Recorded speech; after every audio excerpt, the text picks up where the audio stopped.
If you look behind me, most of you will see a big hole in the ground. I see it quite differently. What I see is a dream becoming a reality. I met Barry Berman 17 months ago at a symposium sponsored by the ALS Association. At the time, I was recently diagnosed and was looking for answers. There was lots of information about the latest research, and, while it was all very interesting, I had educated myself enough to know to hope for the best, but to prepare for the worst. What I really wanted to learn from that symposium was how to maximize my quality of life, living with ALS, including a time when I would need a ventilator to breathe for me.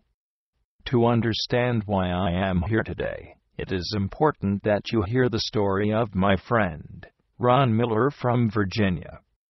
Ron is my age but has lived with ALS since he was 30, about 10 years. Up until 3 years ago, he lived in his own house, was engaged to be married, was close to his family, and had a lot to look forward to despite ALS. All of that ended when Ron had to choose between death or a ventilator, and he chose life.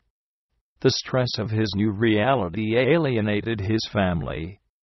His fiancée couldn't handle the care, so she put him in the only place that would accept a vented patient, a chronic hospital 2 hours away from friends and family. She still couldn't cope with Ron's disease, so she left him for good.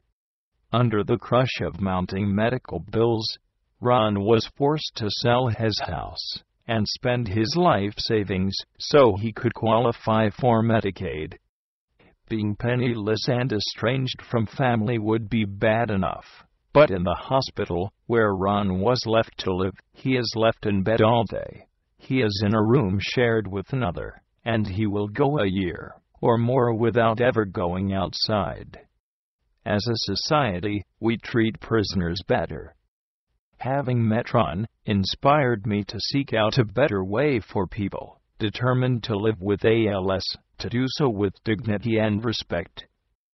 I admired Ron's fortitude and attitude, but I refused to ever end up in his situation. It is in this frame of mind that I went to that symposium and happened to meet Barry Berman. Barry had a vision to create a residence that would be a home to people who want to live with ALS, despite the obvious difficulties doing so. He thought it made sense to combine the best caregiving with the latest technology. It was then that my dream began to take shape. Fast forward 17 months, and I hope you will all appreciate the magnitude of this hole in the ground. It is the promise that ALS does not have to be fatal. It is the realization that life, although wildly different than what I expected, remains my own to control. In the audience today is sitting my 2-year-old son. I can now realistically expect to see him graduate, get married, and have children of his own. Much more than a mere hole in the ground, what you see is a basin full of hope. Barry Berman had the vision, but there is no way he could have pulled off this first in the nation, possibly first in the world, accomplishment by himself. Anytime you set off to do something that's never been done before, you're going to need help. So many of you here today have been instrumental in making this project a reality, and I want to offer my heartfelt thanks and gratitude to you all.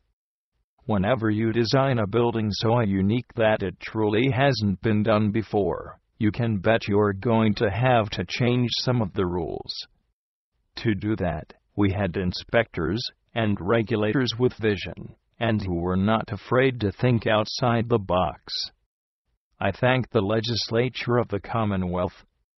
A special thank you to Secretaries Michael Festa, Jean McGuire, and Dr. Paul Dreyer, who I haven't met personally, but I know from project meetings have been enormously supportive of this project. I hope all of you realize by now that we are making history today. In a very real sense, this project will save my life. On behalf of my friend Ron and people everywhere who deserve better than what our system can currently offer, I thank you. I'll close by saying that whenever you're about town and you see a rainbow in the sky, take note.